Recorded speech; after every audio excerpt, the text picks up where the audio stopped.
This week on Hermitcraft. Now it's time to see our last submission from Impulse. Hello everyone, this is Impulse. What I have behind me is an item sorting system. Welcome to the Hermitcraft recap. My name is Pixelriffs. Our writer is SloyXP. Captions on this video were provided by Liara. The storage wars are over, and for once there are actually winners. Scar's epic contest to decide who gets the honor of organizing his collection of items so he doesn't have to is finally concluded. The winners, and yes, there were two of them, have yet to start work on the actual system, but at least we get to see the presentation ceremony and everyone trying to justify the monstrous things they engineered to actually eat and digest a chest monster. I'm still really confused how this is storage, but I'm just enjoying it. Like, I'm actually loving this. Meanwhile, a prank war seems to be brewing, one which will most likely only benefit the arms dealers, by which we mean Egg. After all, the legs dealers are only supplying Skizzleman. Hey, what the heck? And if you act up, you get one of these, buddy. Oh my god, oh my god, oh my god. And with all that to look forward to, let's take a look at all the events and mishaps that occurred on the Hermitcraft server this week. Come here and pitch it. Just hurt her. Starting with the E of the Egg, Etho, who has done what I always do whenever faced with a role-playing game, and that is go after all the side quests. And then when I was on the server, I got so distracted with like side quests and people wanting help with things and just checking out things on the server that I spent most of my time away from base, actually, and away from my projects. In this anthology of small tasks and diversions, he builds a beat using Azuma's redstone-based sequencer,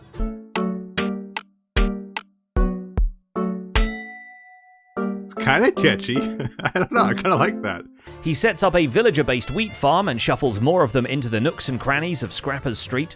Do you ever get that feeling like a monster might be under your bed while you're sleeping? No, it's all in your mind, everybody. It's all in your mind. Rebuilds one of his previous storage systems for Scar's contest, purely because Scar doesn't like Etho's current storage system. What's the bonus build? See, I can't tell you because it's a secret, but you should definitely pick it, otherwise you'll never know what the secret is. Oh, that's just what Pearl did to me. And having previously robbed the bank, he now designs the diamond deposit system for it, which is a bit like hiring a cat burglar to install your alarms. And we could trigger some great... Oh, hello, whoa. But we'd expect nothing less from the man who's been at least 1/3 responsible for launching everyone into space lately. I don't know what this is going to do. This might kill me. What do you mean? Okay. What are you doing? Oh, whoa. As for the GG of the Egg, it sure is a GG, what with the prank shop raking in its first order of 1,000 diamonds. Grian puts all his decorating power into the gloomy mafia hideout that is the Bad Egg prank shop under the diner, and even invites Zombie Cleo to populate the bar with further armor stand detail when Joel Smallish Beans falls in from the ceiling and right into their trap. Flush the toilet. Flush the toilet, dude. Oh. Hey! Joel craves revenge on the people who wronged him, so he's willing to give up the 1,000 diamonds for it, even though Grian and Jem are also the people who wronged him. And the same weekend that she pranked me, I couldn't get on my PC. Do you know why I couldn't get on my PC? Because Pearl was up at my house, and guess who was staying in my office where my PC is? False. Oh no! What's going on?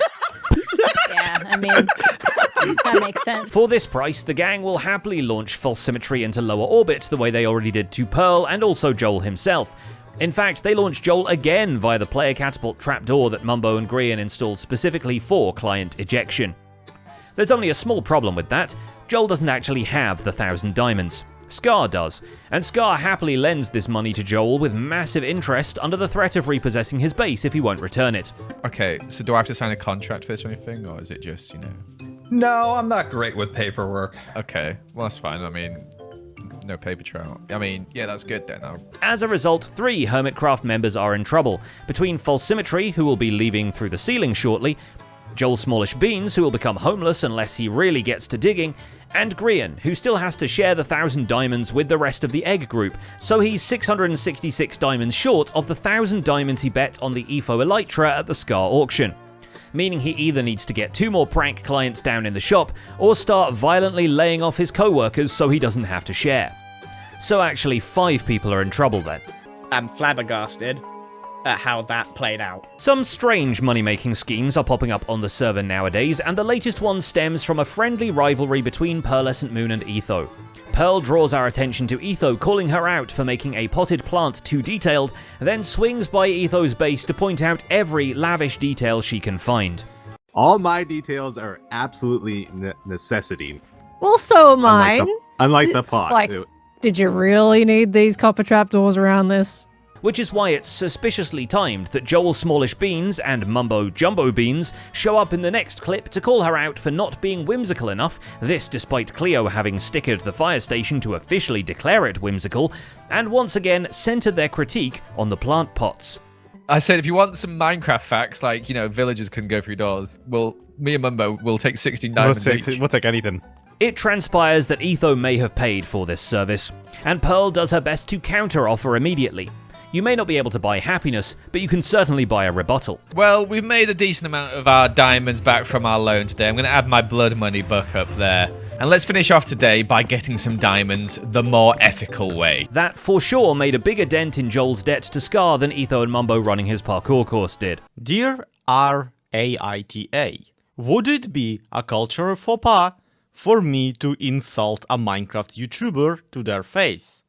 In my defense, I was being paid for it. Would you consider yourself a Disney adult? Still the official whimsy decider, Zombie Cleo continues to sticker bomb the server, which is why it's weird that Grian only now found out they already have the transparent sparkly star maps he wanted for his observatory. I just spent ages getting all the stuff to do this. I've been doing this for months, Grian. What are you talking about? Why? There's so many. I'm selling them. This is my new shop idea. But granted, the competition has been using the transparent maps to mark out hidden treasure, Cleo figures might as well buy some and see what all the fuss is about. Divided by 8, so if we get to 1,000, we've gone too far. 300. My guys, I would have never been able to do that much math on the spot like that. My God. My boy's wicked smart. Clever. Cubfan and Cleo dig around Jevin's trapped valuables till the man himself shows up, and then also Joe Hills finds them by where he was working. Perhaps the real treasure all along. And I was like, oh, they're all playing billiards. Let me go over there. I start flying. I get to the pool table. You guys aren't there. Luckily, Jevin's next business venture is much more direct, with him straight up selling the untold riches, in gold, out of a beached shipwreck on the literal edge of the commercial district. Pieces of the boat have fallen off the side of it as well. That's why I've got all of these on the ground. Pretty close to falling off the edge, it seems like. I am a massive fan of this build. It helps that his gold farm is finally fixed now, with piglins no longer getting stuck on the corners, and the item storage actually being able to process the drops fast enough, even if it took a separate item filter for each line of the killing chamber and a visit from a Zoomovoid. We have made a working system. That's so exciting. Okay. It takes way more people visiting Good Times with Scar to sort out all of his items, and he's not even dropping any gold. So let's finally talk about the Storage Wars event. I think that, if you put your time into this competition, you should come away with something amazing. So everybody's getting a chest barrel. With his pile of unsorted shulker boxes growing entirely out of control, Scar has called on his friends to design a storage system for his base that could solve this ever-occurring problem.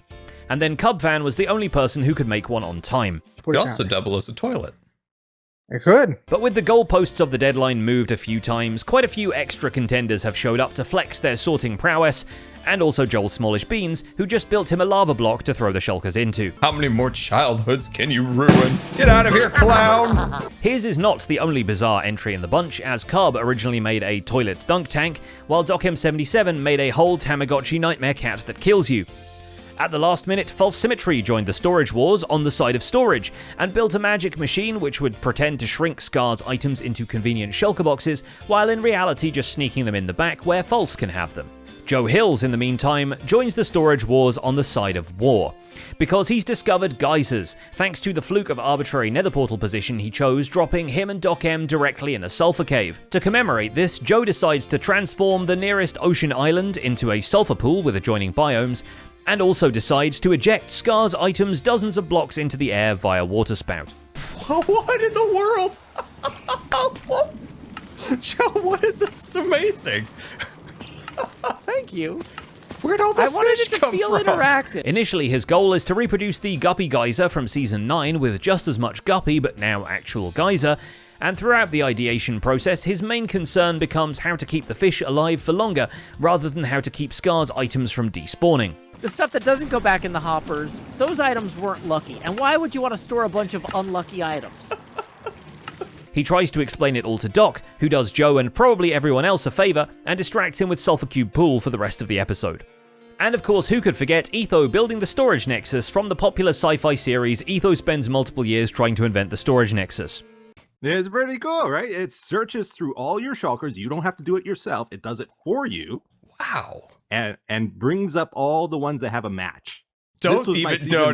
Don't even think about saying that this is for novices. I know that's what you were thinking. Unfortunately, the incredibly convenient algorithm of sorting everything normally and then retrieving it by tossing the item you want into the hole for the system to fetch is incredibly convenient to Etho and Etho only. So the top pedestal goes off to a much more traditional and also much less straightforward take of Impulse SV with his Rube Goldberg item machine, and Pearlescent Moon with her new angle on storage, that angle being 45 degrees. Very well done. Thank you very much, well sir. Done. And you've seen the redstone? I'm a little nervous. Am I allowed back here? Impulse and Pearl win the opportunity to make a storage system for Scar together, and luckily there is a lot of physics shenanigans that can happen to storage minecarts before Scar inevitably derails them. Leave it to Pearl to come up with a sorting system you can easily relocate if you want to, say, move your entire base.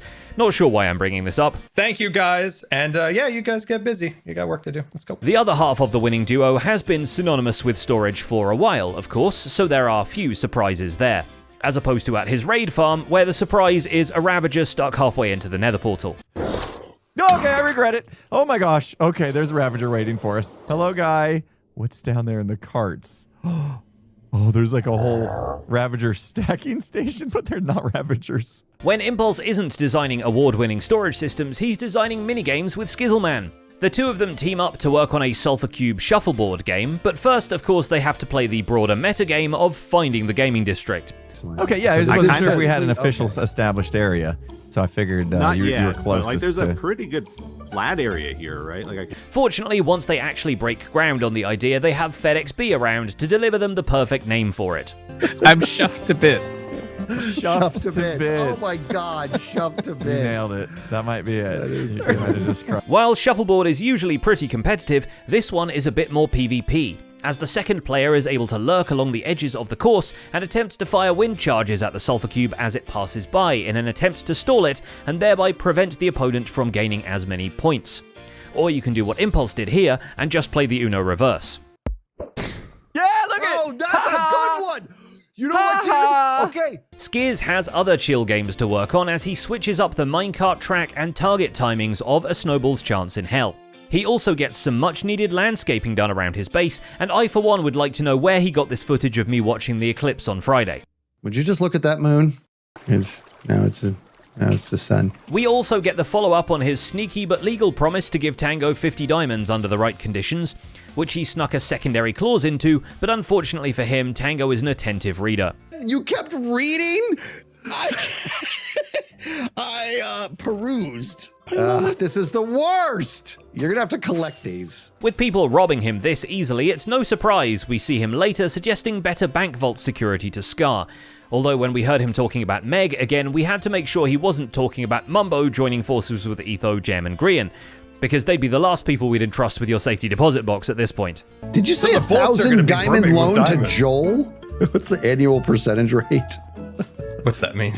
What is the interest? You just said it. You said the percentage. Interest. Yeah, interest at 25%. Okay. Is that a lot or not a lot? As it stands right now, they have better security at the Golf Club Lounge, which actually uses keycards for the mythical 19th hole locker room access. So if you have this key, grants exclusive access to the 19th hole locker room. So if we put the key in, bada boom, it opens up, and welcome to the 19th hole. With the Trident Golf range itself basically done, Cubfan135 just has to consolidate all the rules and equipment for potential players, so he builds an actual clubhouse for the connoisseurs of the Yeet. An unexpected piece of merchandise here is the bundle of bundles filled with lodestone compasses that all point to their respective golf holes. Unexpected in part because they continue working even from inside the bundle if you just hover over the thing. The final touch on the course ends up being a statue of Cubfan himself overlooking the starting holes, as Gemini Tay's Dark Souls castle is looming eerily in the background. But we also added another structure on this hole. This is one of the Concorp towers that was on top of the mountains at Concorp. Of course, the golf course is even closer to completion now BOO has reacted to his own face. And also, you know, Cub recreating the incredibly complex Moonhouse build from Season 8. I didn't know I would have to be Oh, yes! Oh, yeah! So people will be able to see that from the tee box. Oh, I see, love like, your that. base. Despite spending half of his life savings on Prismarine at the beginning of the video, B-Dubs gets to work on a Deep Slate heavy clifftop mausoleum that will serve as an armor drop point for players in his PvP campaign, proving that his build style has only gotten more sophisticated since the moon crashed into the Earth. It's the right lightness level, it's not too dark, it's not too bright, it works really nice. The style will evolve further once the 26.3 drop is released though, as he demonstrates by copying everything to a creative snapshot world and adding poplar and cushions to an already comfortably detailed structure. I mean, this looks great. Oh, it triggers twice. Perfect redstone that I'll show you quickly. Of course, XB Crafted has been beating the drum of concrete slabs and stairs for a while now, so he's understandably excited that he can stop drumming and start building. Especially since the bright colours go hand in hand with his recent projects, like the skee-ball game, which has inevitably become incredibly popular with Corrales. Stop it, I'm dying, dude, I'm gonna die! He still wants to make some tweaks, so he adds a few note block sounds to confirm how many points you scored by landing a cube in a particular bucket. And he's proud enough of the redstone to show it to Tango, although this might be how he continues to razz him for not having finished a minigame yet this season. It's a non-obvious game. Like, I'll be honest, the cube comes with some, like, obvious games. Yeah. That's not an obvious one, and I like it. And finally, there's Tango Tech, apologizing profusely for a video an hour long, as if that's an inconvenience to anyone but the recap crew. And even we're pretty hooked on the Decked Out 3 development, frankly. Luckily, there is a lot of that to go around. In fact, there is actually a game now to the Decked Out 3 game, as the center of the village has been completed and zoned off, and the first Ravagers have been released to patrol the streets of the Market District. In other words, Decked Out 3 has accomplished Decked Out 1. Why? What? Who? Oh! Oh, he's angry at me! He probably saw me. But it's of course more complicated this time. Instead of idly roaming the terrain, the Ravagers have been aggroed onto a network of hidden snowmen being driven on minecarts above the skybox of the area. This makes the beasts follow the trajectory until someone more easily accessible comes around, which will eventually be the player. This system will allow for Ravager retrieval and reset in between game runs, and we've talked about it on previous videos, we just need to gawk at it some more now that it actually proved itself to work on the server. Which means the window is closed and that Ravager is now deployed at that location, and you can see he is wandering. Now that the groundwork has been laid, and Impulse was kind enough to let Tango convert half of his raid farms into Ravager generators, there might be some good in tossing a ZF down there for QA testing. And Tango did throw Pearl at another district of the game that needs building. Serves her right for winning the last one. Okay, so you're saying you just want like a visible entrance to a witch's hut. I would love a super creepy, gloomy, eerie entrance into like what is gonna make someone's skin crawl. And that's about it for this week's recap. Our writer is LoyXP and my name is Pixel Riffs. Captions on this video were provided by Liara. Don't forget to leave a like while you're still here, and if you want to go the extra mile to support the show, we also have channel memberships. Either way, make sure to subscribe so you don't miss future recaps. Thanks for watching, and we'll see you next week.